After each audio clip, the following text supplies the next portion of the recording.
It might be a good time to start talking a little bit about Ukraine itself and why is it such a dangerous or unworthy partner for the United States of America for the long term. Let's go back to the beginning, perhaps. Well, let's start with one of the definitions of the word Ukraine, which is borderlands. So, borderlands, why might that be important? It really tells us a little bit about the nature of this thing that has been constructed, this vast piece of territory, which we are now trying to build up into I guess, not just a victor, but a great military power out of something that just doesn't exist at this point. Um, the definition of Ukraine or one of them was borderlands. And I think just from that we can take the notion that it has been pieced together. Obviously, there's a big chunk of the old Russian Empire and just the Russian culture and the Russian history, but also is a big part of Poland and the Polish Commonwealth, the Polish Lithuanian Commonwealth, parts of the Habsburg Empire, pretty decent chunks of the Ottoman Empire, other cultures that have come in from Europe, like the Mongols or Tatars, as they came to be called when they were in Ukraine, or excuse me, down in Crimea. But there are others too, just bits and pieces of back to ancient, even Greek culture.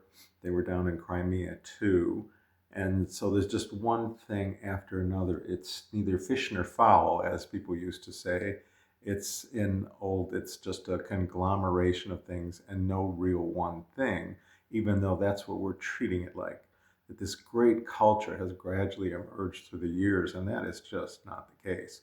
They barely started putting a coherent, separate language together starting in the 1800s, and even to this day, it's Russian in another form.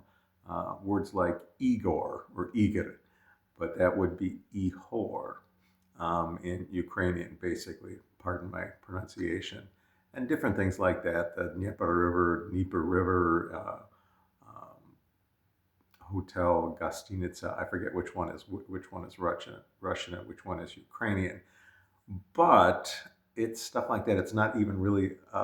It certainly wasn't a lingua franca, as they call it, a language that was used broadly for commerce and culture and just human interaction across a variety of cultures.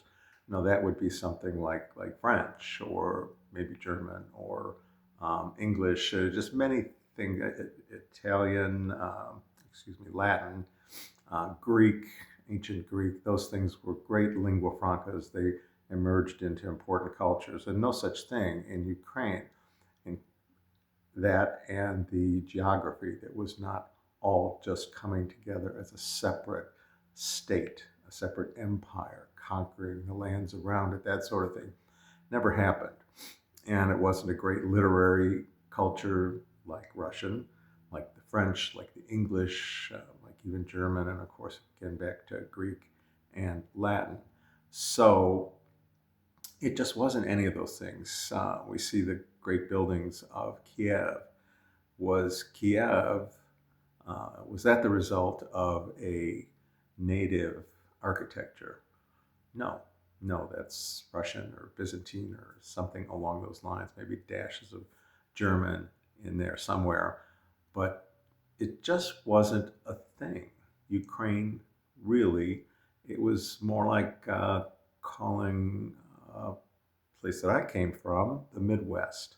In fact, the Midwest was probably more of a separate cultural identity than Ukraine in many ways. So that just wasn't a thing. A term that I've come to like or use quite a bit lately is